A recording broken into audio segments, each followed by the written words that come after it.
630 AD, the political religion of Islam begins its cancerous spread across the Middle East. Within 100 years, the Muslims' bloody conquest and subjugation of others through invasion and war reaches the very heart of France. Beaten back at the Battle of Tours, the cancer would resurge once more as the Ottoman Empire. With the First World War, dreams of world domination are lost again as Islam's empire is crushed and the Muslim world stagnates in a medieval state. Even though multiple countries are carved from the Ottoman Empire and given into the hands of Muslim rulers, hatred for the West seethes. The Middle East becomes a petri dish of ancient hatred for Jews and the reconstituted Jewish state.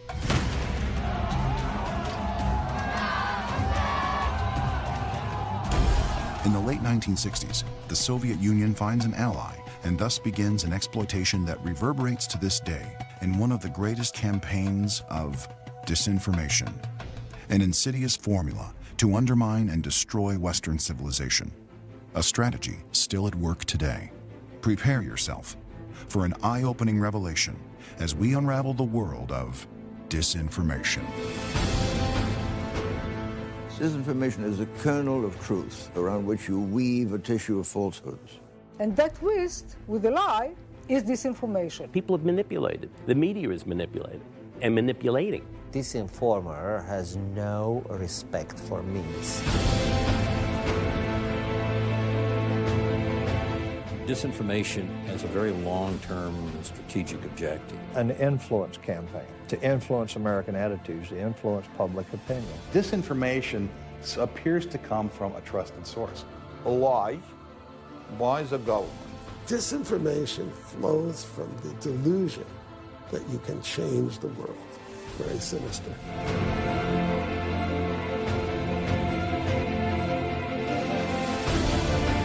Disinformation has been going on for years and years. If you can get the New York Times to release your misinformation, it becomes disinformation. It's deceptive, it's disgusting, it's despicable, and it's part of their political program. It's part of an overall strategy.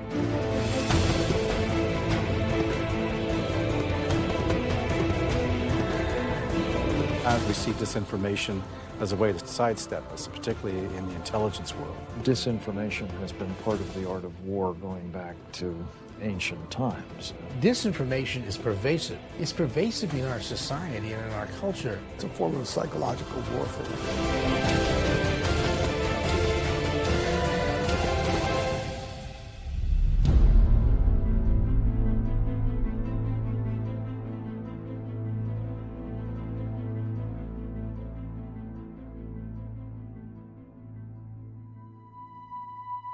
In 1972, Lieutenant General Ion Mihai Pacepa was named the Deputy Chief of the Foreign Intelligence Service for Romania. Within a short time, he had absolute power over all the top organizations dealing with the West. As I was now in the inner sanctum of the Soviet bloc intelligence community, I was sent to Moscow to meet with Yuri Andropov, the chairman of the Soviet KGB. He told me about the next step in his Middle East disinformation strategy.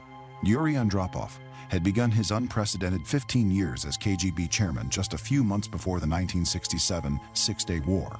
Israel soundly defeated the Soviet Union's most important allies in the Arab world, Egypt and Syria.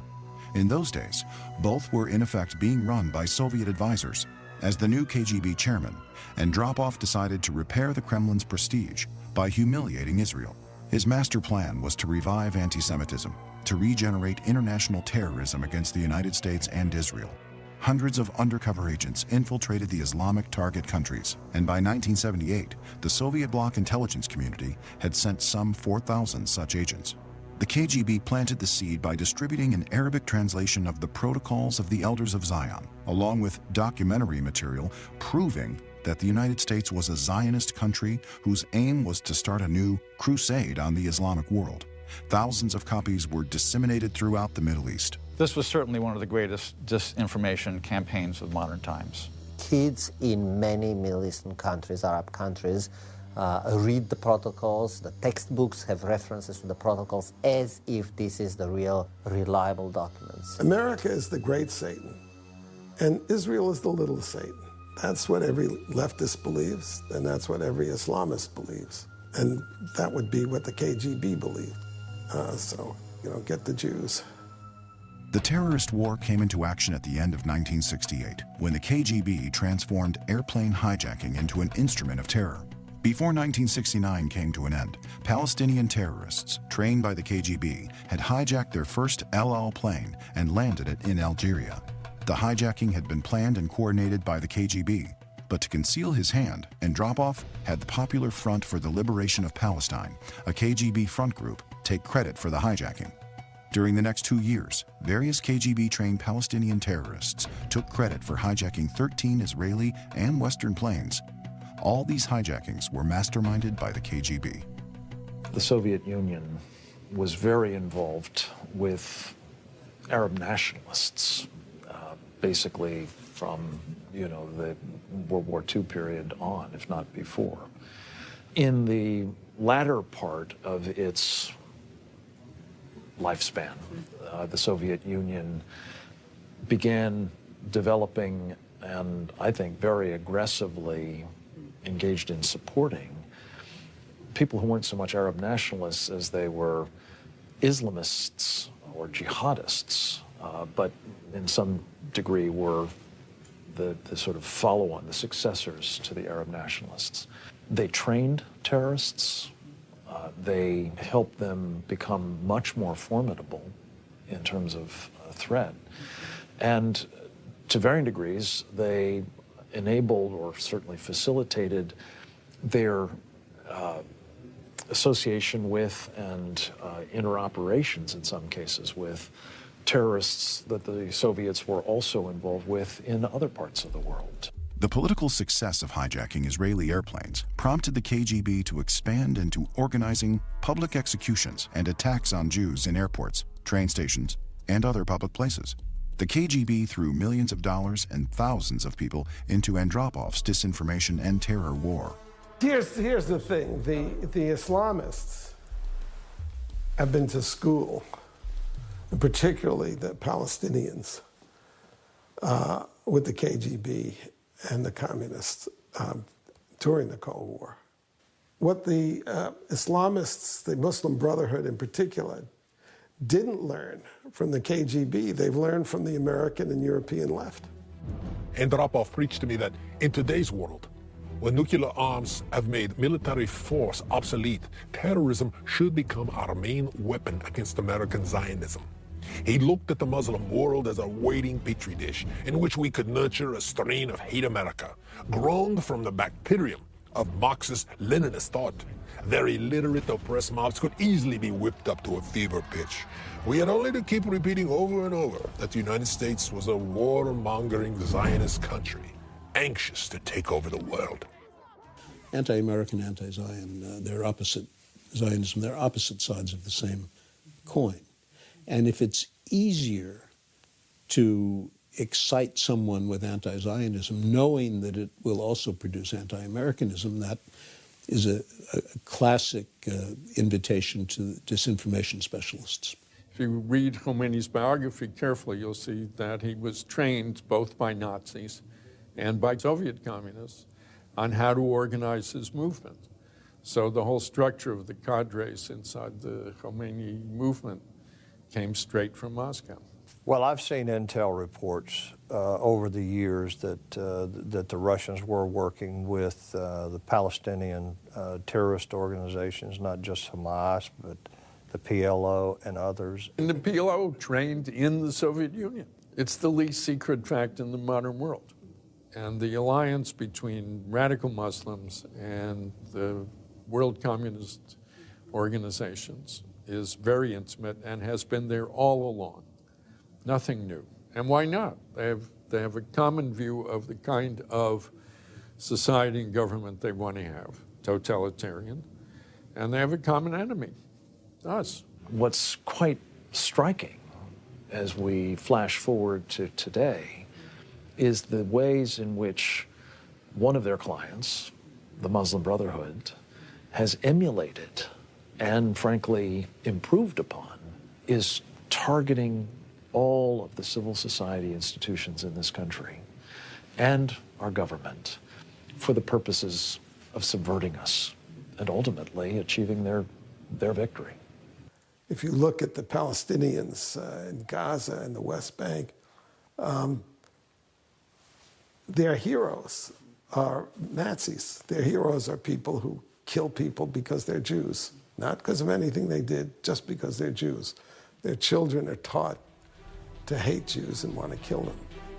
The cumulative effect of distributing millions of Arabic translations of the protocols in Arabic over 20+ years throughout the Islamic world may be self-evident.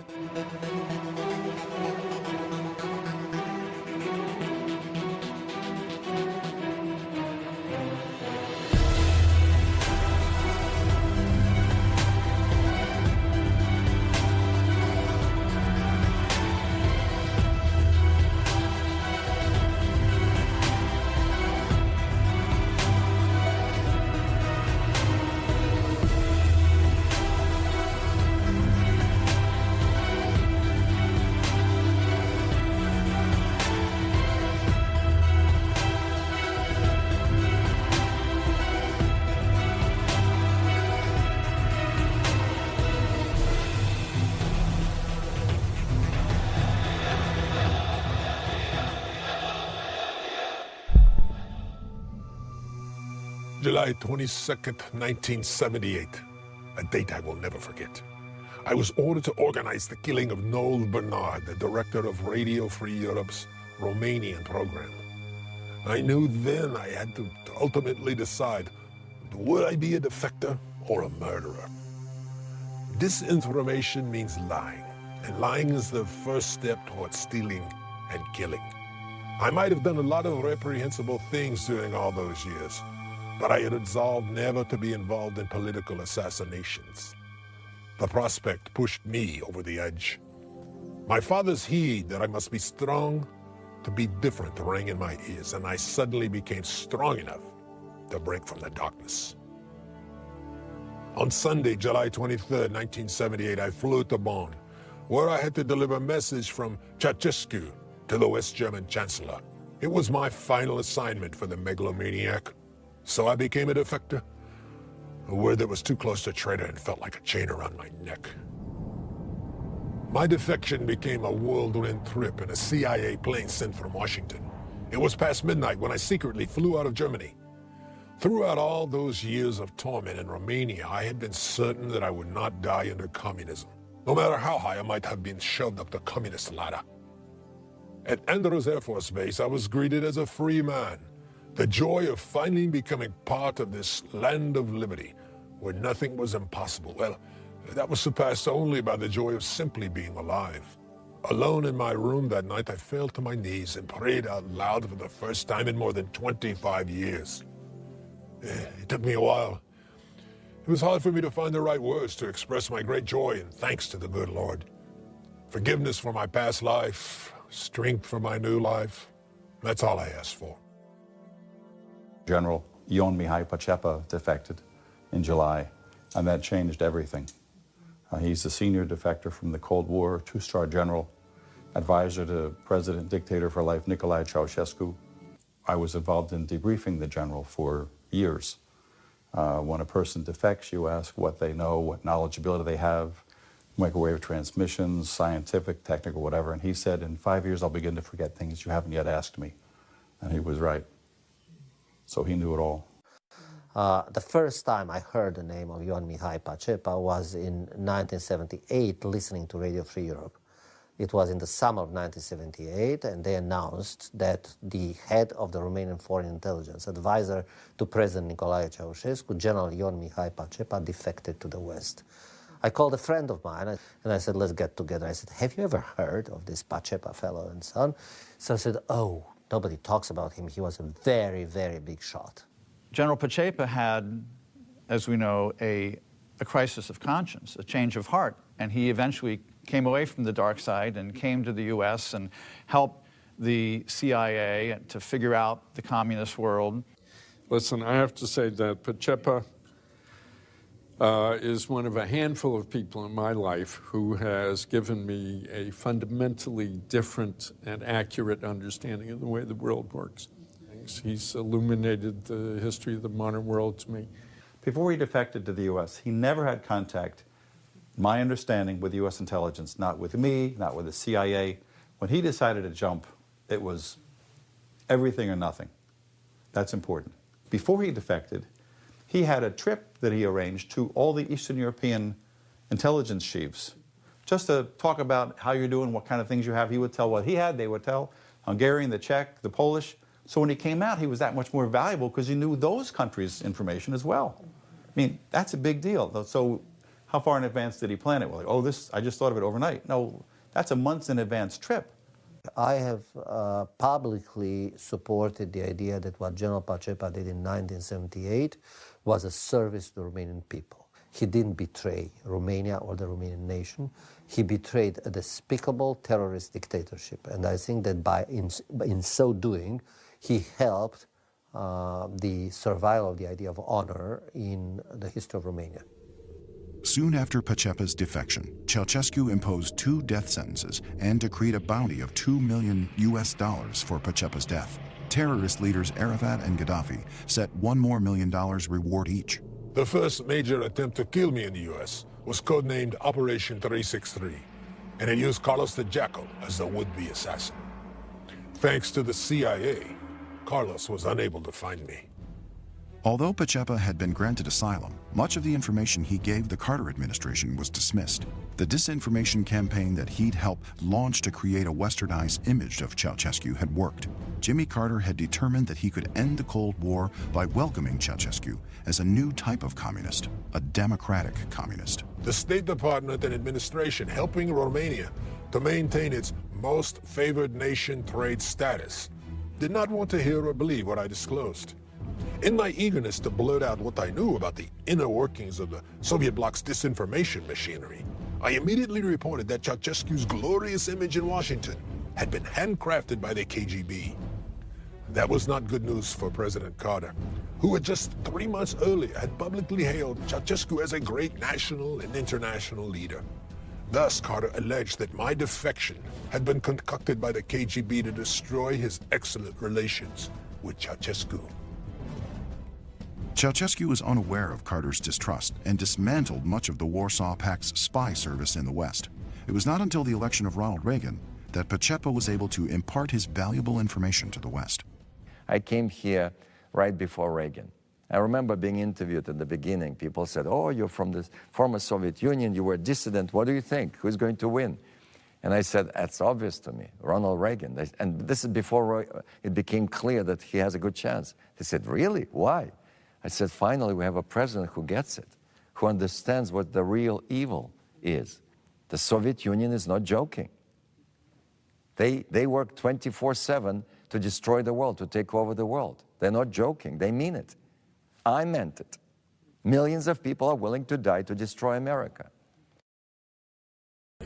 With God's help, we can and will resolve the problems which now confront us.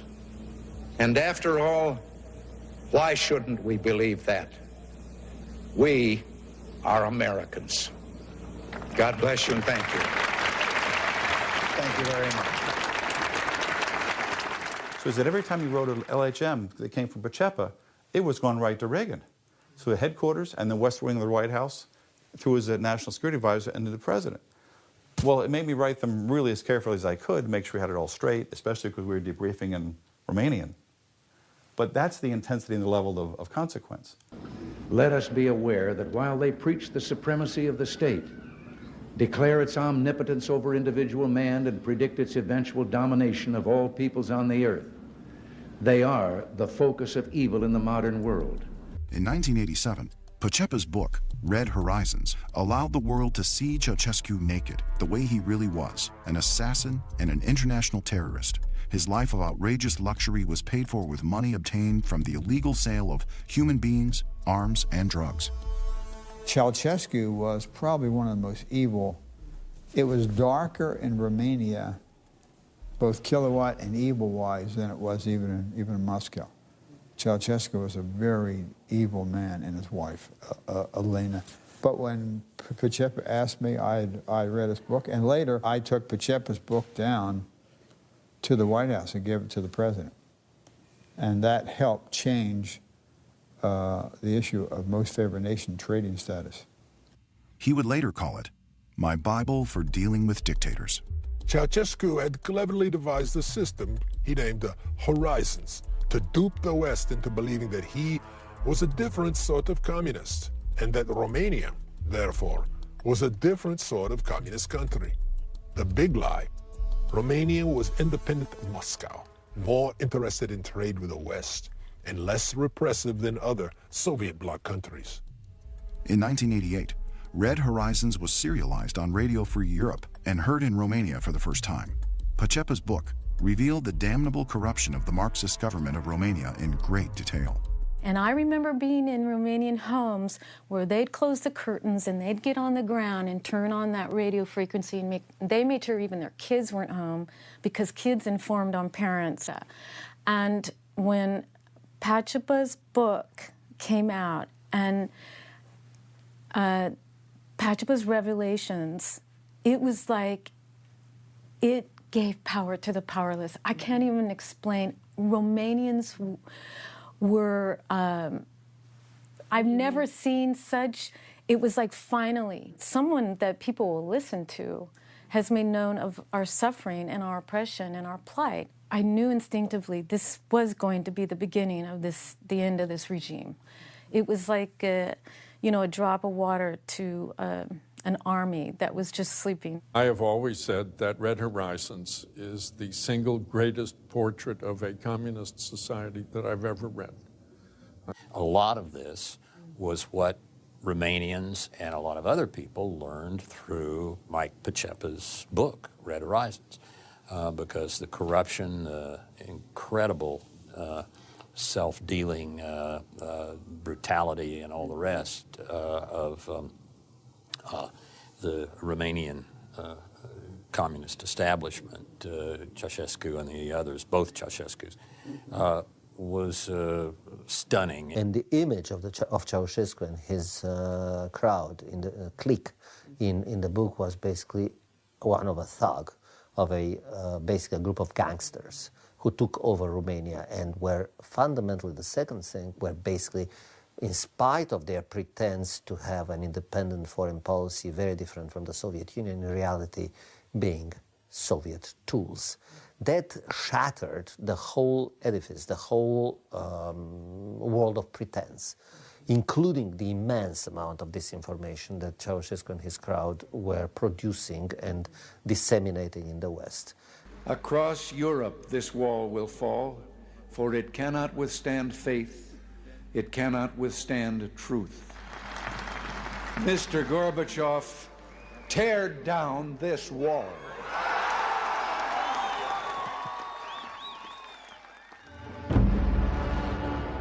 On November 9th, 1989, as I sat in front of my television watching the Berlin Wall being torn down, and my eyes welled up with tears, I was incredibly proud to be a citizen of the United States. The whole world was expressing its gratitude to this great country for its 45 years of successfully winning the Cold War against the Soviet Empire. As mysteriously as it had begun, the Cold War came to an end. Ronald Reagan had refused to continue the policy of containment and determined to put an end to the evil empire. The fall of the Berlin Wall set in turn a series of events that led to the implosion of the USSR. But had the nightmare of communism really ended? The horrible irony about it is that these are the gulags that were still they were created and are still functioning from 1937. I mean, it's just imagine Auschwitz is slightly refurbished and modernized, is still being used for European prisoners, and we don't think in those terms, but we should. It's the same tradition. It's the same formula. I witnessed how Hitler's Third Reich had been demolished, its war criminals put on trial, its military and police forces disbanded, and the Nazis removed from public office. None of these things has happened in the former Soviet Union. No individual has been put on trial, although the regime killed millions of people. Most Soviet institutions have been left in place, and we seem to forget that Russia still has over 6,000 nuclear missiles. When the Cold War ended, there were actually Russians that said to us, don't believe that we're going away. There were a number of Russians who made that statement to us. We're not going away. We're changing our strategy. So how do you change your strategy? Well, you know, you go underground. You change the name of your organization. You change the name of the KGB.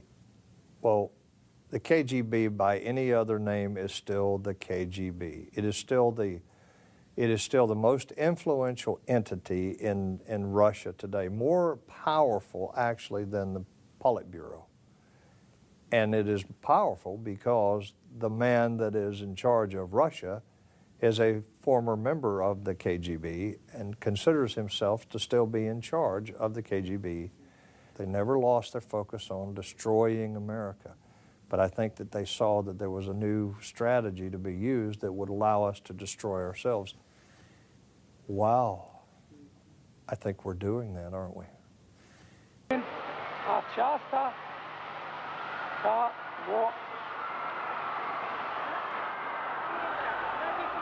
In December 1989, anti-government demonstrations began throughout Romania, and a revolt spread across the country. On December 25th, Ceausescu and his wife were executed by firing squad, bringing to an end one of the last communist regimes in Europe.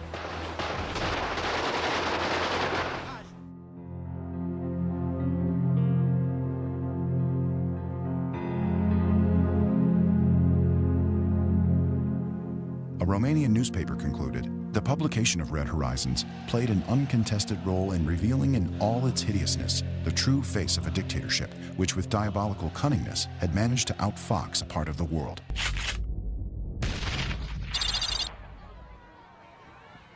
After the implosion of the USSR, most top US political leaders considered the Soviet Union and its KGB to be ancient history. My last election, yeah. And after my election, I have more flexibility.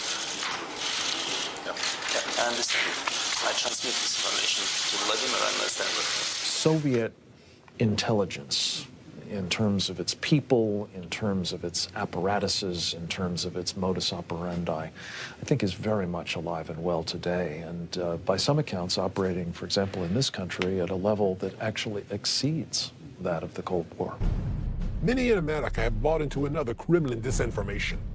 The Cold War may be over, but unlike other wars, the defeated enemy didn't lay down its weapons. The KGB merely changed its name to the FSB, and Vladimir Putin, a KGB spy chief, enthroned himself in the Kremlin as supreme leader. Thus, he transformed Russia into the first intelligence dictatorship in history. Putin is pretty straightforward. He has stated that he's going to reform the military, he's going to boost the military, and that that the United States is basically the enemy. The fact that we dismiss that or try to low-key it, and downplay it is actually a disservice to us. And I think it's all part of the whole political reset approach that we want to take with the Russians. And there's a lot of political reasons for doing that, such as the Middle East. In August 1999, only days after Putin's appointment, the KGB's framing machinery went back to work. When Putin was in Germany, they like to say that he was like Peter the Great. He saw Europe, he saw the rest of the world. He was in East Germany, doing a scam in East Germany. He didn't see the rest of the world. He didn't see London and the US and places you need to see to become worldwide and understand it. They're very, very contained in that. But my view is it hasn't changed. But the concept of disinformation, I'll give an example or so that it's much bigger than what we would think. Not just because General Pacepa has said how many hundreds, thousands of people are involved. More people than are in the FBI, for instance, are involved in every aspect with this information over there.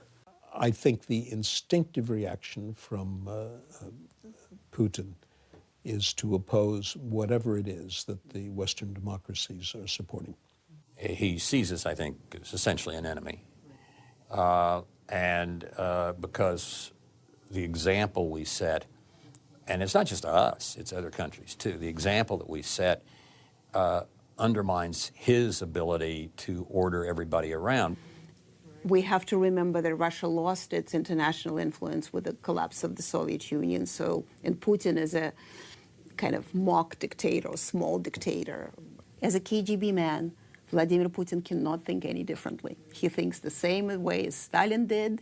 He wants that power, and he can have it with that link that he can provide towards it with Ahmadinejad or North Korea. President Vladimir Putin, an ex-lieutenant colonel in the KGB, he once said that the greatest geopolitical catastrophe of the 20th century was the collapse of the Soviet Union. If you translate this, then the greatest probably bureaucratic catastrophe of the 20th century for Putin was the collapse of the KGB. Soon after President Putin and his ex-KGB officers began running Russia, they moved their country back into the encampment of the Soviet Union's traditional clients, which had been the deadliest enemies of the United States.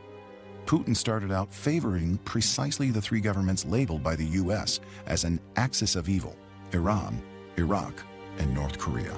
There's no change in disinformation. With what they had as the KGB, now the FSB, don't think that because the wall came down and because Gorbachev is gone and maybe working in San Francisco in some sort of a think tank, don't think that that has changed. For all practical purposes, the FSB behaves and undertakes the same types of efforts. 20 years later, after the USSR collapsed, we're back, and with a vengeance, because KGB is now at the helm of power. The Soviet Union is now run pretty much single-handedly by a son of the KGB, a man who has never been anything but a creature of the KGB. They can change the name, but it remains a very powerful force in Russia today, which is deeply regrettable, mostly for the people of Russia. Their opportunity for real democracy has been significantly eroded, and I think unless something intervenes, it's a matter of time before it's gone completely. With deadly secrecy, the Kremlin began arming the anti-American Arab terrorists, just as they had done in Andropov's day. On July 12, 2006, militants of Hezbollah, armed by Putin's Russia, launched a powerful rocket attack against Israel. Most of the Hezbollah weapons cases captured by the Israeli military forces during that offensive were marked Customer, Ministry of Defense of Syria, Supplier, KBP, Tula, Russia. Hezbollah has also been recently armed with the Russian-designed Far-5 rockets, Zelzal-1 rockets, Scud missiles, as well as Russian anti-tank missiles. Putin also quietly reinstituted sales of weapons to Iran and engaged Russia in the construction of a 1,000-megawatt nuclear reactor at Bushehr. The uranium conversion facility is capable of producing fissile material for nuclear weapons. Hundreds of Russian technicians also started helping the government of Iran to develop the Shahab missile system, which can carry a nuclear or germ warhead to anywhere in the Middle East and Europe. The big dog in the Persian Gulf region right now, because they are developing a nuclear weapon, is Iran. So if they could establish that kind of influence, and the Iranians would essentially dominate the Persian Gulf region, the Russians corner the market on gas and oil. Russia sees helping Iran and working with Iran, and it did with Syria as well, as a very good way to undermine American influence in the Middle East. Clearly, Iran is one of Mr. Putin's greatest allies. They're a great trading partner with him. Has built their nuclear power plants and probably has supplied them with a lot of other technology. We have to look realistically at the potential of a nuclear-armed Iran as being a huge threat, not only to America, but to global stability. Iran's current president, Mahmoud Ahmadinejad, had already announced that nothing could stop his country from building nuclear weapons, and he stated that Israel was a disgraceful stain on the Islamic world that would be eliminated. During World War II, thousands of Americans died to eradicate Nazism and its anti-Semitic terrorism. Now we're facing Islamofascism and nuclear anti-Semitic terrorism. In 2006, a former KGB officer, Alexander Litvinenko, defected to Great Britain and revealed some earth-shattering secrets to the British Foreign Intelligence Service. One of those secrets which became public was that the current leader of Al-Qaeda was trained in 1997 by the KGB in Dagestan. Evidence has also begun to reveal that the Kremlin was involved in igniting and then stealing the 2011 Islamic revolutions, called the Arab Spring. In Egypt, the most pro-American Islamic country, anti-government demonstrations started on January 25, 2011. Some of the young people there who were allegedly demanding democracy could be seen burning the flag of the very country that symbolizes democracy for most of the world. So everything is really unpredictable today in the Middle East. Muslim Brotherhood in Cairo. You can see quite a lot of disinformation going on about them in the American press, that they're not as bad as we thought they were, etc. It's ridiculous. And I can't think of a bigger danger for the Middle East than the rise of the Muslim Brotherhood. These are people who hate us and want Sharia law to be applied everywhere. And what they've done in the 2 or 3 towns that they've occupied in Mali is cut hands off to punish people. Russia's intelligence dictatorship is a brand new political phenomenon, and America needs a brand new foreign policy to deal with it. Otherwise, we're looking at an all-new Cold War, one that threatens to be not only cold, but also bloody. The Russians, notwithstanding the end of the Cold War, still are heavily targeting military technology. The problem today is that the intelligence community is not looking at that in that direction any longer. It's really behind most of the problems that we've confronted in this so-called post-Cold War world. I believe Congress should re-examine President Truman's top-secret policy paper, NSC 68-1950. It shaped U.S. foreign policy in the Cold War for 20 years, and it did not blame movies or books for terrorist attacks against the U.S. NSC 68/1950 stated, "The issues that face us are momentous, involving the destruction not only of this republic, but of civilization itself. The policy focused on creating a world centered on American liberal capitalist values, and it contained a two-pronged political strategy. 1, a superior military power, and 2, a campaign of truth, defined as a struggle, above all else, for the minds of men." Truman argued that the propaganda used by the forces of communism could be overcome only by the plain, simple, unvarnished truth. The missiles that destroyed communism were launched from Radio Free Europe, and this was Washington's most important investment during the Cold War. I don't know whether Americans realize this now, over 2 decades after the fall of the Soviet Empire, but on the other side, we understood it perfectly well.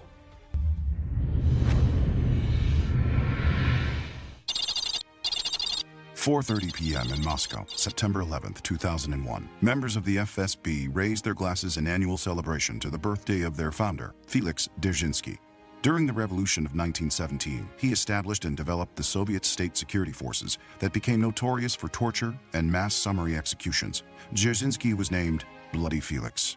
In 15 minutes, the agents will have something more to celebrate.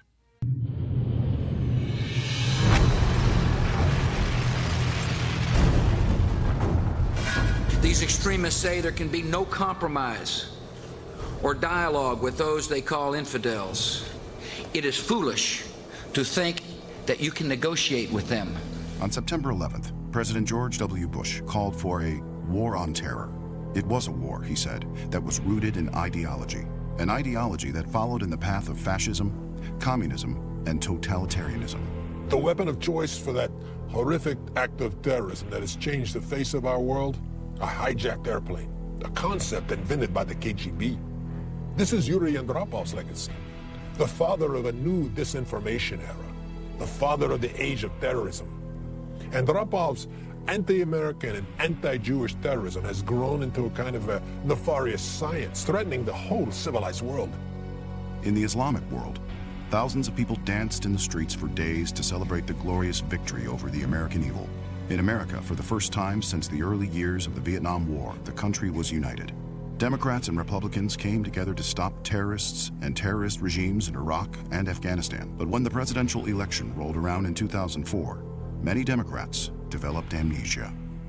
In the next century, the community of nations may see more and more of the very kind of threat Iraq poses now, a rogue state with weapons of mass destruction. People have forgotten that for 7.5 years, we found weapons of mass destruction. Since the inspectors left, intelligence reports show that Saddam Hussein has worked to rebuild his chemical and biological weapons stock. Saddam Hussein certainly has chemical and biological weapons. There's no question about that. Even though I approved of Afghanistan and opposed Iraq. John Kerry, said that the Iraq War was the wrong war at the wrong time in the wrong place when he was running for president. What kind of message did that send to a 19-year-old in Fallujah facing terrorists when a man who's within a hair of being president says you shouldn't be there? I'm John Kerry, and I'm reporting for duty. During the 2004 Democratic National Convention, one after the other, the convention participants denigrated America's armed forces by portraying their commander-in-chief as a renegade, a liar, a deceiver, and a fraud. The U.S. had over 140,000 soldiers engaged in a grueling war who needed support from all sides. But all they got from that Democratic convention was insults and hatred. The object of war is to break an enemy's will and destroy his capacity to fight. A nation divided in wartime is a nation that invites its own defeat. The Democrats' public attack, insinuating that the president had deceived the American people, was unimaginable disinformation. It was a replay of exactly what Andorov's Ares campaign preached during the Vietnam era. By 2007, most leaders of the Democratic Party were engaged in a frantic campaign to condemn the U.S. for its war in Iraq and to withdraw troops unconditionally. Senator Harry Reid, the Democratic Majority Leader, famously declared, "The war is lost." Today, many liberals and Democrats still believe that George Bush and America are responsible for the war that radical Islam has launched against us. In October of 2011, the Obama administration officially banned the truth. Bowing to pressure from the Hamas-linked CAIR and other Islamic advocacy groups, Deputy U.S. Attorney General James Cole directed all components of the Department of Justice to remove all references to Islam in connection with any examination of Islamic Jihad terror activity, thus placing off-limits any investigation of the beliefs, motives, and goals of jihad terrorists. Obama's Middle Eastern policy is that it's America's fault. And most of the things that have gone wrong in the world are our fault, and so we have to undo that. So that's why the Cairo speech, that's why the Great Apology Tour, right? Same business with Russia, reset the relationship with Russia, as they put it, because after all, we have, we're responsible for a lot of the bad relations between the United States and Russia. So he's been out there basically encouraging the most extreme form of anti-Americanism because he sympathizes with it, because he thinks they're legitimate. So he's been totally unable to recognize the consequences. Whatever you think of him, he doesn't get it. If we don't recognize the enemy, then how can we defeat him? We have now turned a corner in our history for which there is no precedent, and our divisions over the war are deep and troubling. We still don't recognize this war. Reminds me of the situation with the Soviet Union. It took us 30 years to eventually recognize that we were in the ideological war in communism. More than 20 years, we still don't want to recognize that we are in an ideological war with Islamism. Now, that's critical thing, because that determines the whole context. If you realize that you are in ideological warfare, then you realize that you are on the constant disinformation campaign. Then you realize that ideological warfare uses terrorism as a weapon against you, which are all part of ideology. Those are not separate events. It's been a long time coming. But tonight, because of what we did on this day, in this election, at this defining moment, change has come to America. By 2008, some leaders of the Democratic Party began painting America as a decaying, racist, capitalist realm, unable even to provide medical care for the poor. It pledged to change all that by wealth redistribution. The leftist media jumped in, and overnight, change we can believe in was bursting forth everywhere. Change is the very essence of Marxism. It was a brilliant disinformation campaign, and Obama was the perfect instrument. Bright, charismatic, and a dynamic speaker with a seemingly blank slate. After 45 years of Cold War, millions of young Americans now believe that capitalism is their real enemy and should be replaced with socialism. Their new home, the Democratic Party, whose primary 2008 election theme was the promise to redistribute America's wealth. People always love a free lunch. No wonder the Democratic Party easily filled entire stadiums with people who demanded that the wealth of the United States be redistributed. Some of those electoral gatherings looked like Ceausescu's revival meetings. It was a superb show of disinformation. I think it's fair to say that no president in American history has done more to subvert the Constitution. Obama said, I want to transform America. He is transforming America. And there is not enough rebellion, not enough. We need to wake up Americans, get to the young kids before they get brainwashed on campuses. In 2008, Obama's background, associations, and voting record clearly revealed him to be the hardest left candidate ever nominated for President of the United States. Despite the many revelations, the mainstream media remained silent. One of the overriding purposes of glasnost is to hide the leader's past by giving him a new political identity. Thus it was that in America, the 2008 election campaign for the White House was, for me, a major case of deja vu. It felt as though I were watching a replay of one of Ceausescu's election campaigns. Just as Ceausescu loved to remind everyone that someone as great as he is born once every 500 years, so did Barack Obama. We are the ones we've been waiting for. After Obama's victory in 2008, the White House and the Democratic-controlled Congress began following in Marx's footsteps by redistributing the country's wealth and putting under government control parts of the healthcare, banking system, and automobile industries. Soon, the United States began being changed from a country belonging to we the people into one managed by a kind of a Marxist elite class with unchecked power. We have to pass the bill so that you can find out what is in it. But the Democratic Party has built into it disinformation because they're leftists and progressives. You know, they said that Obamacare was the cover of the uninsured. Now we find out that it's going to, people will be kicked off their medical care because of Obamacare. So it didn't even do that. But that wasn't the goal. The goal was government control of your life. What they call single payer. That's communism. To have only the government supply you with health, what could be more communistic than that? I came here when President Reagan was president. This is not the same country. Absolutely not.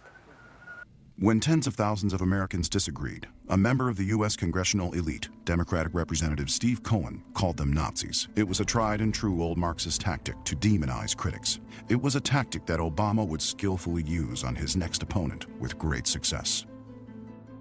If you got a business, you didn't build that. Somebody else made that happen. This is the core of the Communist Manifesto. Its main task was to frame capitalism as a system based on theft, the demonizing of an ownership class that is stealing the labor of a lower class. If you know the manifesto, you would have thought Marx himself wrote Obama's speech. Communism didn't die with the Cold War. It's alive and well. In fact, it's in the White House. Obama was brought up and spent his life in the same left that I left. Only the worst part of it, the Bill Ayers part. Of course, today's communists are not stupid, and they adjust. But communism that is alive and well and very, very strong because it represents that longing that people have, that life should be meaningful, that the world should be just and ordered.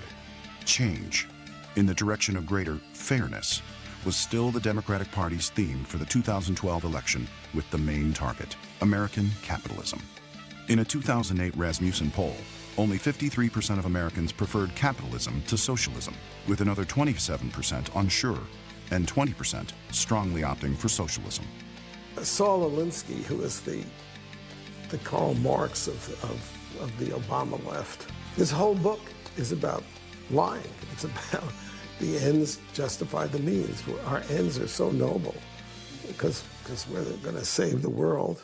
In war, any means is justified. And he says it in so many words. Half of the country is just getting something, but just philosophically, we forgot who we are. America used to stand for something. What do we stand for now?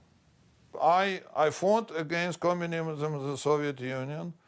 I survived. I was exiled to the best and freest country in the world, you know, and if after that I start to see in this country the same thing which happened in the Soviet Union, yeah, I don't feel good, and I try to speak out against it, because I know what it means, and with my experience, I recognize any of such things immediately. The 2012 election ended an American tradition. Capitalism lost the election for the first time in the history of the United States. The Democratic Party's disinformation machinery was able to distort Romney's capitalist past to such a degree that he was always on the defensive, always portrayed as a greedy capitalist predator. It's a technique of pushing passion buttons in the human spirit to get people to feel angry, jealous, vindictive against people who succeed. But only certain kinds of people who succeed, people on the right who succeed, because people on the left who succeed never get demonized, right? I mean, nobody demonizes Barbra Streisand, right? Here's a woman who sang some songs. She's one of the richest people in America. What has she done for us recently? Nothing. And how come she deserves all that money? Well, Libya is a very important example. I've interviewed, in my lifetime, I interviewed Gaddafi 6 times. In 1993, off the record, he said, "You know Jim Woolsey, the head of the CIA?" I said, "Yes, I've known him a long time, since long before he became director of the CIA." He said, "Well, you have to tell him something very important from me." I said, "What's that, Colonel?" He said, "The Islamists are the biggest danger to you and to me. And they are in Benghazi, and that's their headquarters." He wanted to work with the CIA against the Islamist extremists in Benghazi, and that was 1993. On September 11, 2012, the American diplomatic mission at Benghazi in Libya was attacked. 4 people were killed, including U.S. Ambassador J. Christopher Stevens. Over the next 14 days, the Obama administration conducted a blatant disinformation campaign. When you have the United Nations ambassador 5 days after an event, going on the news service and spreading information that is clearly false, there could be no question that everybody knew that what she was saying, to include most of the American public, was false. That is a misinformation campaign, and she is using a disinformation methodology to spread that. Benghazi is misinformation, disinformation, and no information all wrapped up. What troubles me about Benghazi is not that we were wrong in understanding the origin of the attack, at least for a little while, but that the people who knew better dissembled about it.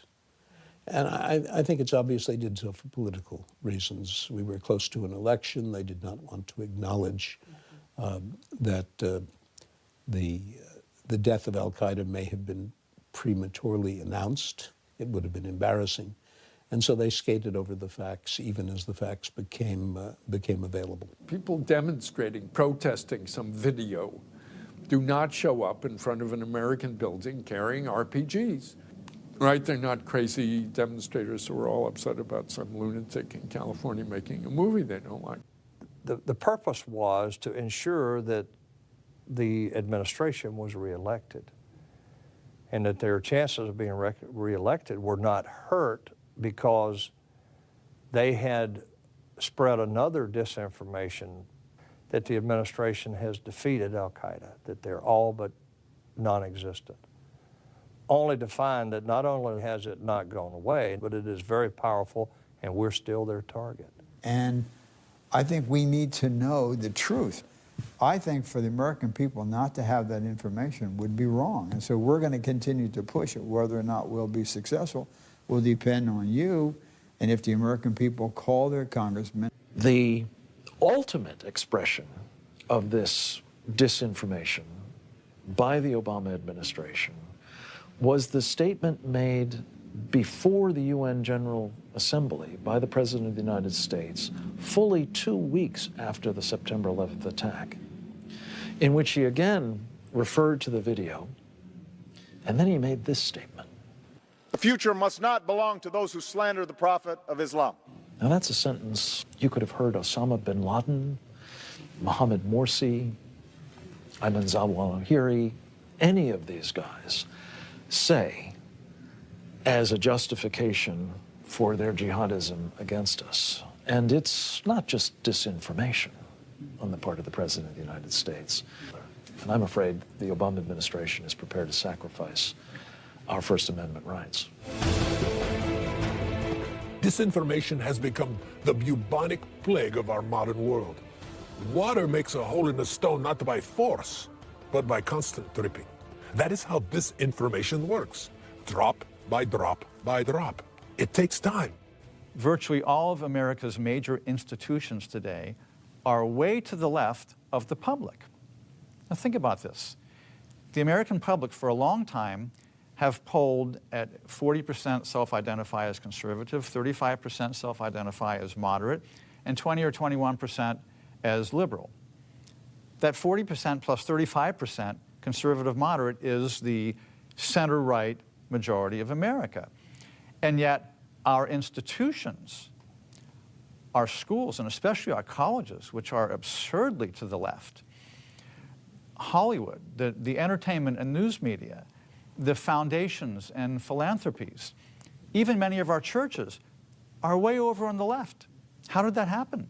Antonio Gramsci was this influential Italian communist who made up the phrase, the long march through the institutions. He said that we're going to have to take several generations to subvert, infiltrate, and change all of these institutions. We have a president right now whose watchword was transformation. We're going to fundamentally transform America.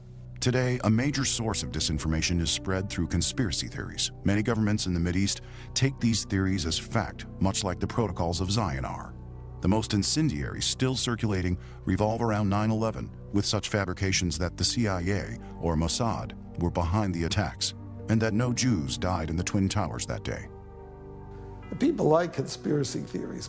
It's kind of a substitute for God. That is, it puts order into the world. There's not random chaos and catastrophe. Everything is ordered because there's a conspiracy behind it.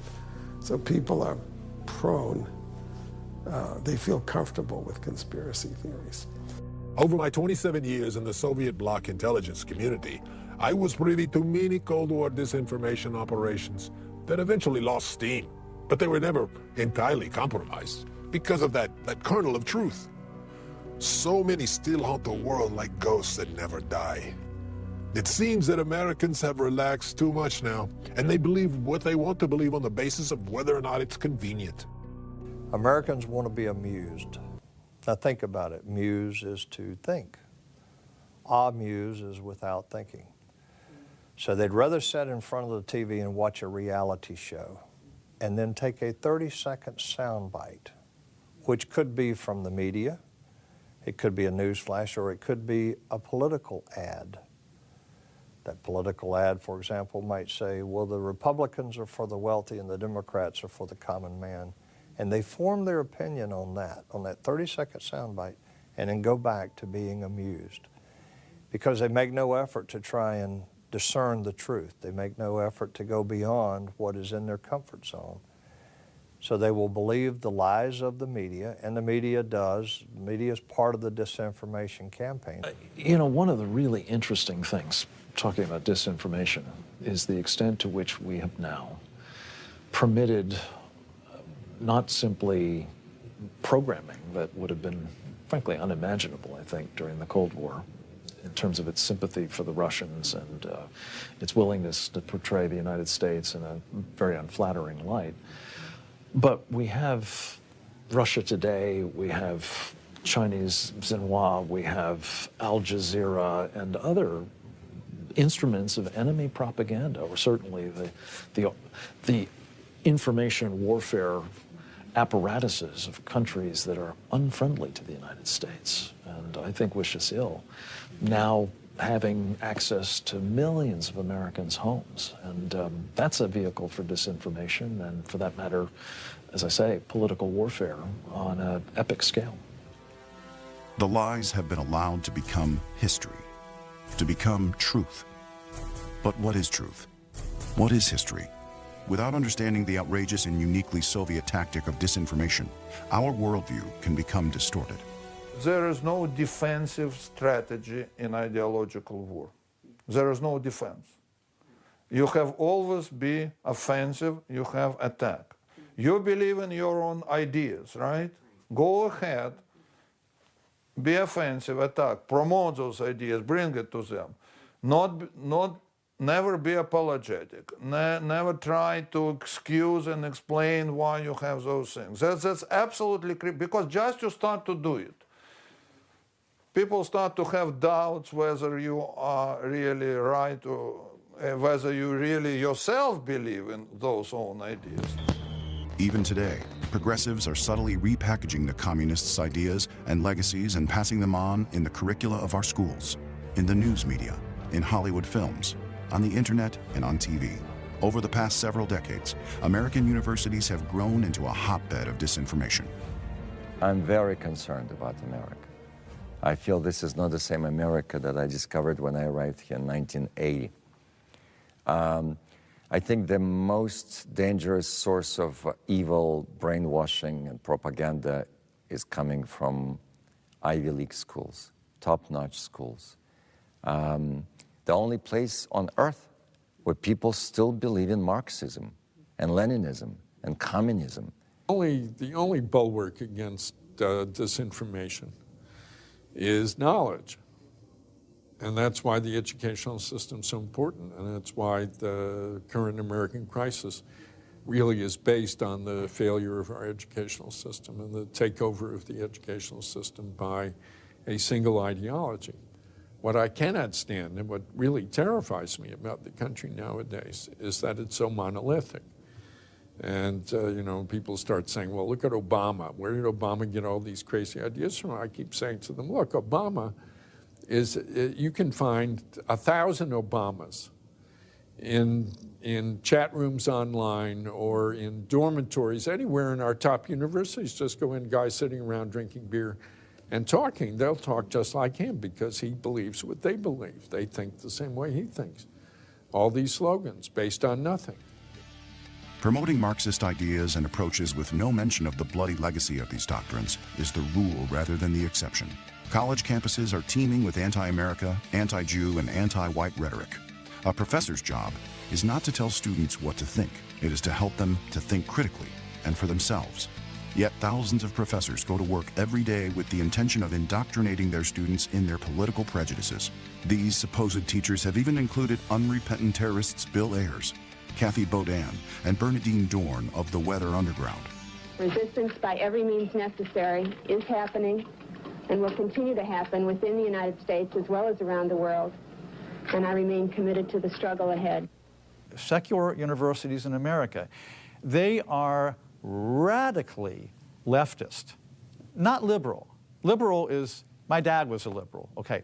We're talking radical leftist, communist, socialist, Marxist, statist. They are learning things in colleges today that have nothing to do with the foundational principles of America and what made America and made those universities even possible.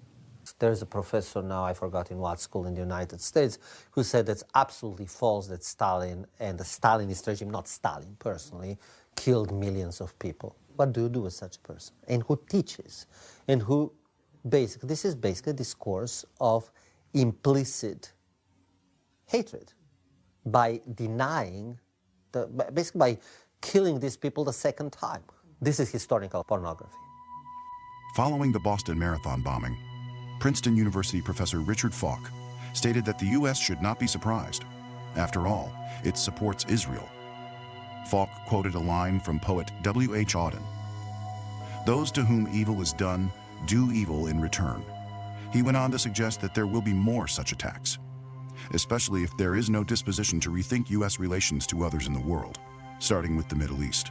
Such teachers are now no longer confined to university campuses and college courses.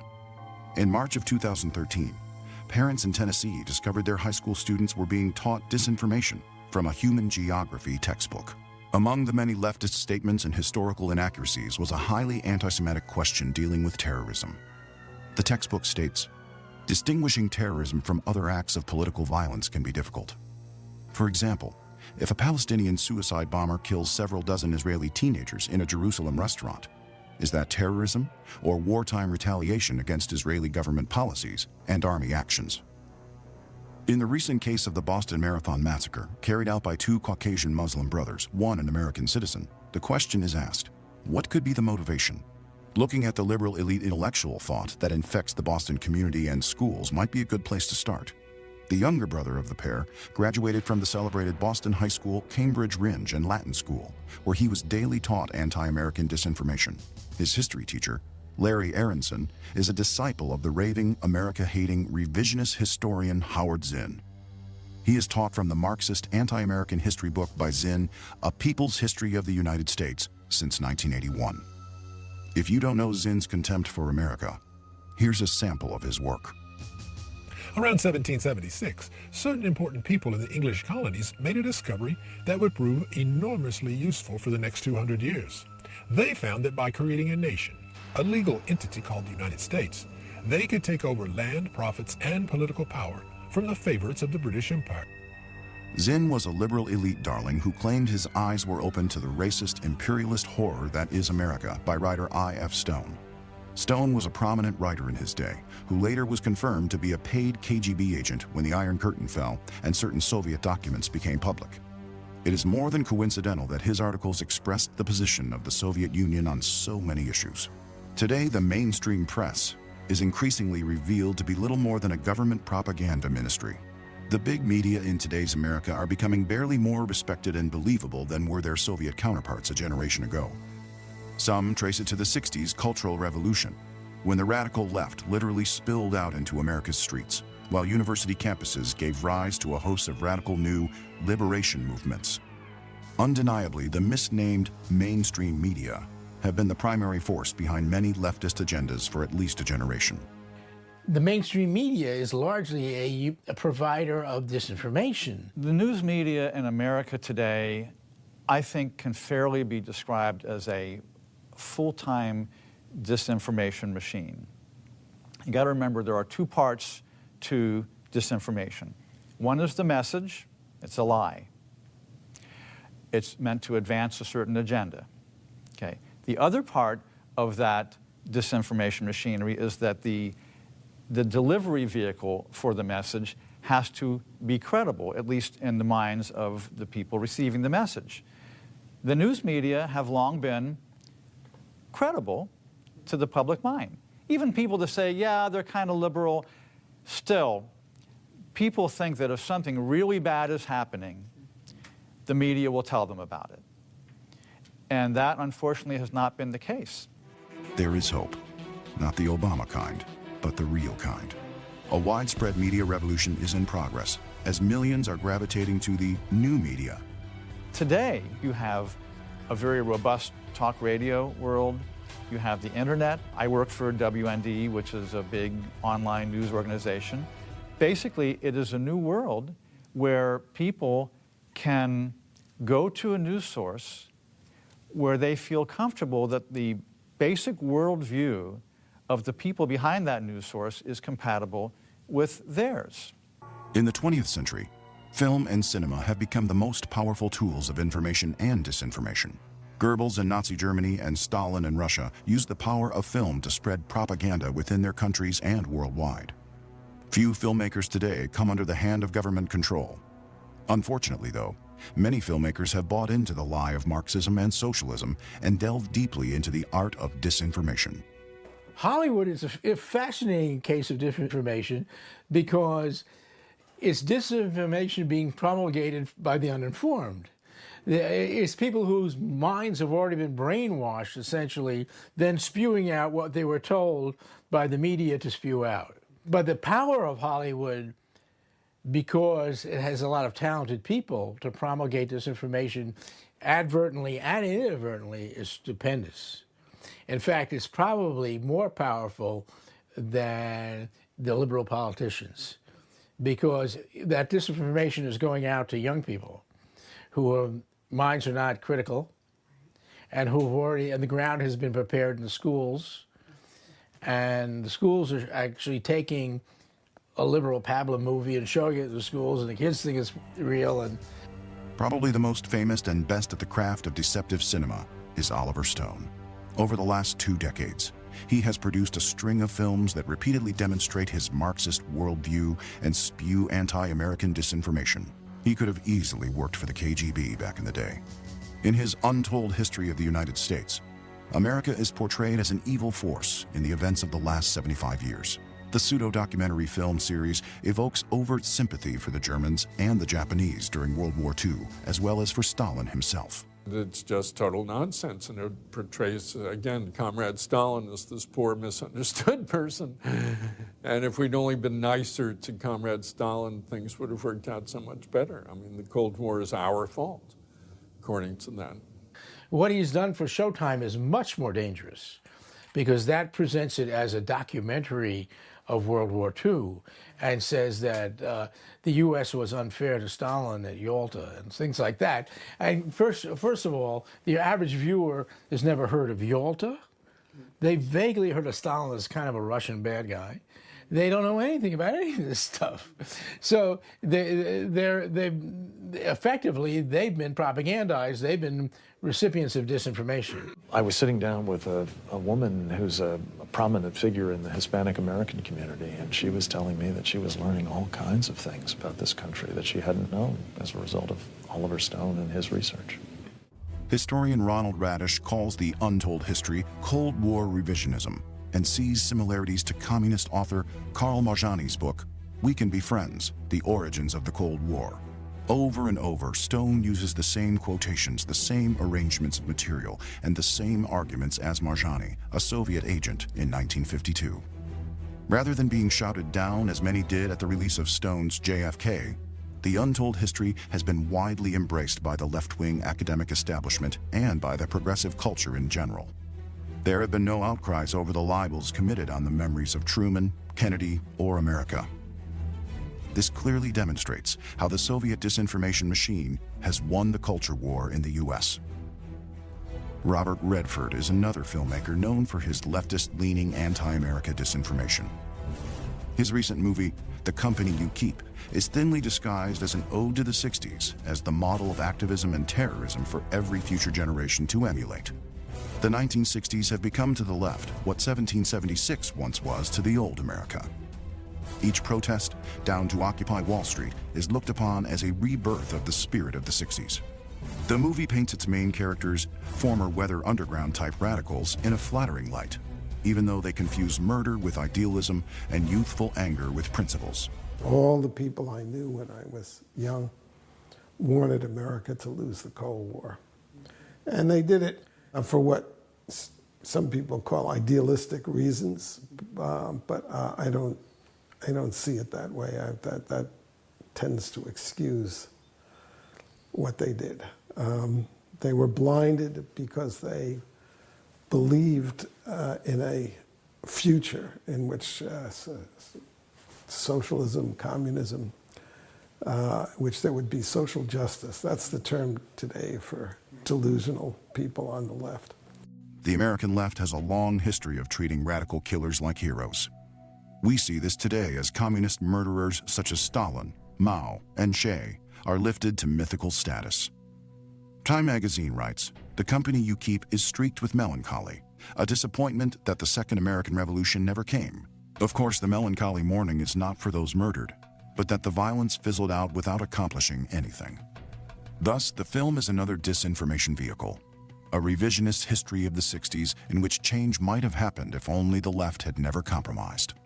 The real history is that the radicals of the Weather Underground were not passionate and committed intellectuals, but liars and murderers. In the 1960s, Larry Grothwall was an FBI infiltrator posing as a radical communist. When he testified before a federal grand jury in the U.S. Senate, he exposed the real Weather Underground, their bomb-making exploits, their murderous bank robbery, and the unrepentant nature of key underground figures Bill Ayers and Bernadine Dorn. In Grothwall's true account of the events and the characters involved, he describes military training weathermen received in Cuba with Russian weapons, and details of how sympathetic professors helped set up weathermen bases across American campuses. The weathermen also targeted high schools, which they saw as prisons. It is not surprising that the most prominent terrorist, Bill Ayers, now has a career in education. By training teachers to indoctrinate American children, he exploits the country from within more efficiently than his homemade bombs ever could. At 1 minute before 1 o'clock this morning, the switchboard at the Capitol received a phone call. A man's voice said a bomb would go off in the building in half an hour. At 1:30 in the morning, it did, in a small, unmarked restroom on the ground floor of the Senate side, next to a barber shop and near several small offices, including one committee hearing room, for a report on the first serious damage to the nation's foremost structure since the British burned it in 1814. Credit for the Capitol bombing was claimed in a letter received by the Associated Press today, signed by the Weather Underground. Ho Chi Minh's birthday was also marked in Washington. A bomb exploded early this morning in the Pentagon, and left-wing terrorists telephoned newspapers to say they were responsible.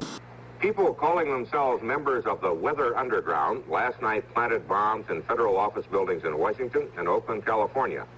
That other bomb threat was a dramatic one at a military induction center in Oakland, California today. With the sitting U.S. president effectively starting his political career in Bill Ayer's living room, the story of the Weather Underground and its radical ideology isn't going away. People poo-pooing. Oh, yeah, he had friends who were terrorists and whatever, you know. I didn't have any friends who were terrorists. I worked undercover against terrorists. I met with terrorists. In 1999, French scholar Stéphane Courtois' Black Book of Communism charged Marxism, Leninism with being responsible for the deaths of 150 million human beings since the Russian Revolution of 1917. When KGB archives became public in the post-Cold War era, those calculations were shown to be more than credible. Many have begun to face the sobering reality that the human devastation perpetrated by communism surpasses even Nazism's shameful record. The Soviet Union did kill more people than Hitler. I mean, some sources suggest there was up to 60 million people. And just imagine one country killing 60 million people in the Stalin era alone. Throughout the world, communism turned mass crime into a full-blown system of government, and disinformation played a significant role in these crimes of the century. Hitler resorted to disinformation to portray the Jews as an inferior and loathsome race so as to rationalize his Holocaust. Disinformation was the tool used by Lenin and Stalin to dispossess a third of the world and transform it into a string of gulags. Disinformation has also set off the international terrorism that threatens us today. Disinformation has caused worldwide damage to the reputation of the United States, and now it's putting down roots here.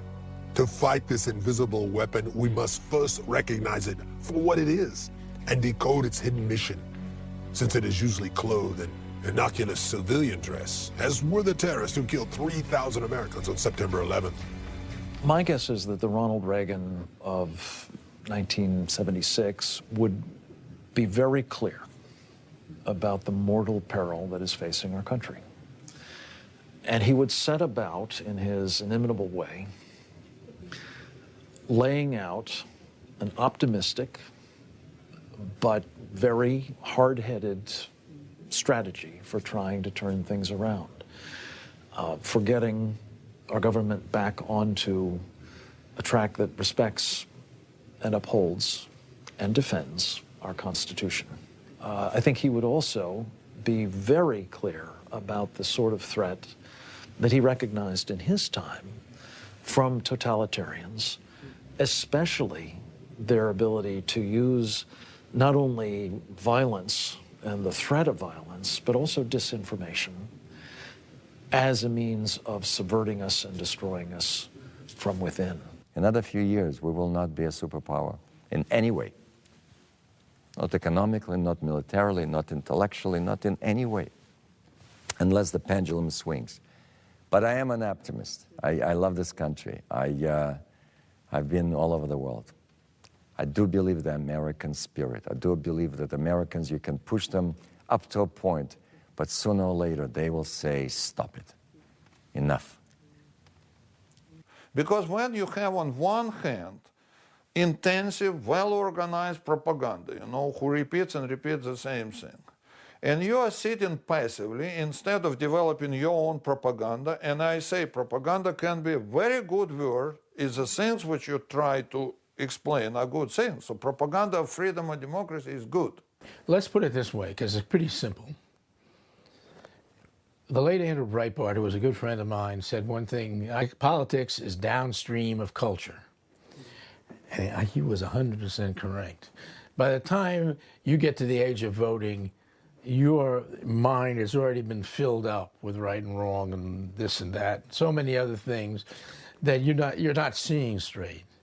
And especially given that the educational system has been permeated by the left as well. So there's nothing more important than seizing the culture. And you're not going to do it in a day because it's really hard.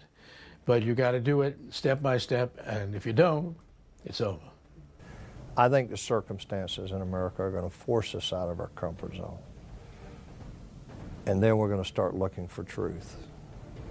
And we'll find it in alternate media, we'll find it in the church, and we'll find it among our fellow Americans. With all our being, we must reject Marxism's science and disinformation that has been used so negatively to transform our world. Let us return to the American traditions of patriotism, honesty, and fairness. The United States of America is the greatest country on earth. We must preserve it that way for future generations. That is why I speak out. Winston Churchill said the destiny of man is not measured by material computations. When great forces are on the move in the world, we learn we're spirits, not animals. And he said there's something going on in time and space and beyond time and space, which, whether we like it or not, spells duty. You and I have a rendezvous with destiny. We'll preserve for our children this, the last best hope of man on earth, or we'll sentence them to take the last step into 1,000 years of darkness.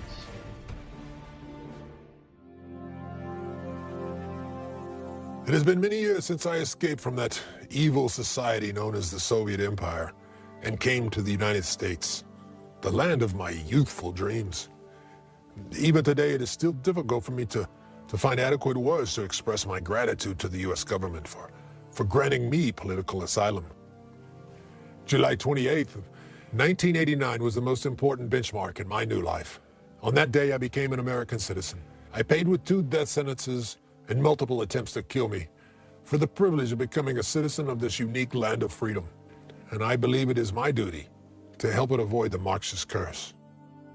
In a letter from the CIA, he was credited as the only person in the Western world who had single-handedly demolished an entire enemy espionage service. You have made an important and unique contribution to the United States, of which you can justly be proud. Therefore, it gives me great pleasure on this momentous and solemn occasion to wish you happiness and fulfillment in this country as a U.S. citizen. On July 7th, 1999, Romania's Supreme Court canceled Pacepa's death sentences, yet Romania's government refused to comply, and it still treats him like a traitor.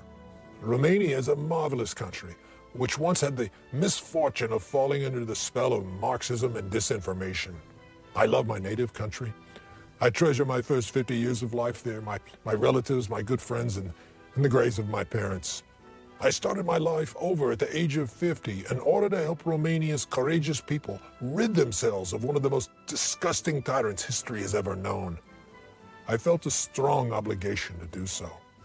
With all my heart, I wanted to see Romania re-enter the democratic world to which it once belonged. Even though the serialization of Red Horizons by Radio Free Europe in 1989 played an incontestable role in overthrowing Ceausescu, a new Romanian generation has started believing the egomaniacal dictator was actually a national hero. Now, Lieutenant General Pacepa has become the victim of disinformation and is portrayed as a man who betrayed his boss at the direction of the KGB and the CIA. Once again, the black art of framing comes to life. But from those that know him and speak of him, he is greatly admired for who he is, for what he has done with his life, for what he has done for his native Romania, and for what he has done for the United States. Ion Mihai Pacepa broke with the system for moral reasons and courageously exposed its terrorist underpinnings. He has proven to be a formidable witness and a respected analyst of the communist intrigues, schemes, and manipulations that still threaten our world. Today, we need more Pacepas to step forward, to bring light into the darkness.